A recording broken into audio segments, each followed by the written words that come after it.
सुबह सुबह morning walk का एक अलग ही आनंद होता है। सुबह जब आप बाहर निकलते हैं ताज़ा हवा लेने के लिए, फ्रेश एयर जिसे हम कहते हैं, तो जब वो मिलती है तो एक पॉजिटिव एनर्जी बड़ा अच्छा महसूस होता है। लेकिन जब हवा ही प्रदूषित हो जाए, पॉल्यूटेड हो जाए, तो फिर आप मान लीजिए कि आप नई बीमारियों को दावत दे रहे हैं। सुबह के लगभग 7 बजे हैं। मैं इस वक्त इंडिया गेट पर मौजूद हूं और आप मेरे पीछे देख सकते हैं कि किस तरीके से यहाँ चारों तरफ धुंध छाई हुई है। और ये धुंध कोई सर्दी का कोहरा नहीं है, बल्कि ये हवा जो है अब पॉल्यूटेड हो चुकी है।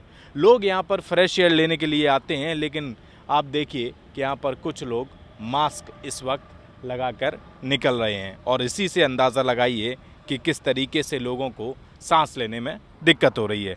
पोल्यूशन तो बहुत ज़्यादा है और हम लोग सुबह सुबह राइड पे निकलते हैं अर्ली मॉर्निंग की, चलो भाई। और ख़ासकर इस सीज़न में ऐसा रहता है कि सुबह सुबह की जो हवा है वो अच्छी लगती है, लाइक व्हेन दैट जो चिल ब्रीज है जब आपके फेस को हिट करती है।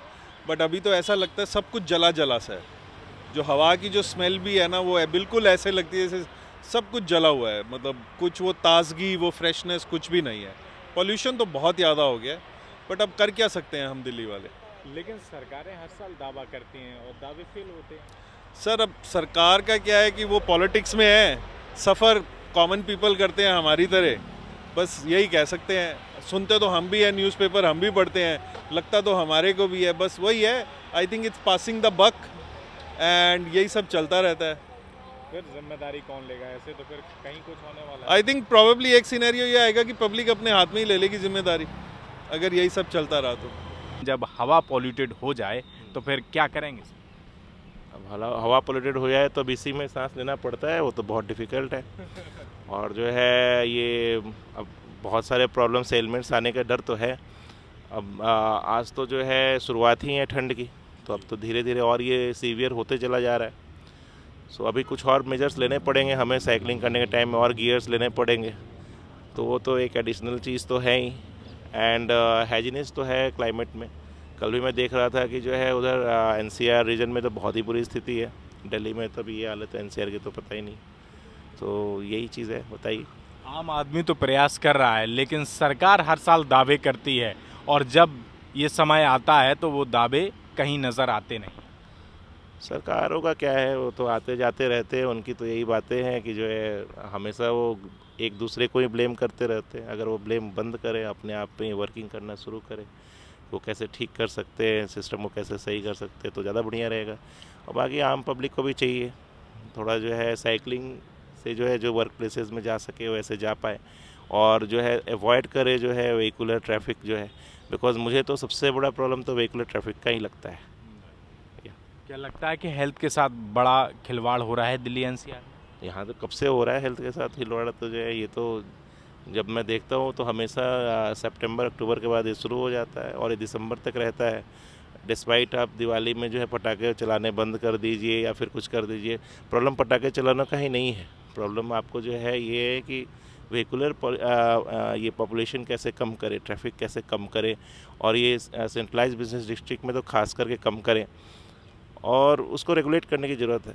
अब ऑड इवन सिस्टम तो अब पता नहीं बंद हो गई, तो वो भी एक सॉल्यूशन था, एक पोटेंशियल सॉल्यूशन था, बट नॉट बहुत अच्छा सॉल्यूशन है। एटलीस्ट 50% तो ट्रैफिक रिड्यूस होती है। ट्रैफिक रिड्यूस होगी तो obviously air quality will improve.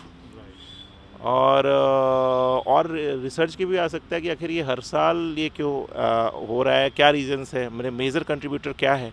इतना तो इजी है ये पता करना कि मेजर कंट्रीब्यूटर क्या है। तो let the government think about it and do something about it.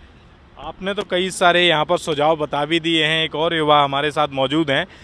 लेकिन सर एक बात बताइए, सरकार भी तो सब पढ़े लिखे लोग बैठे हुए हैं ना, आखिर क्या चल क्या रहा है, क्या कर रहे हैं?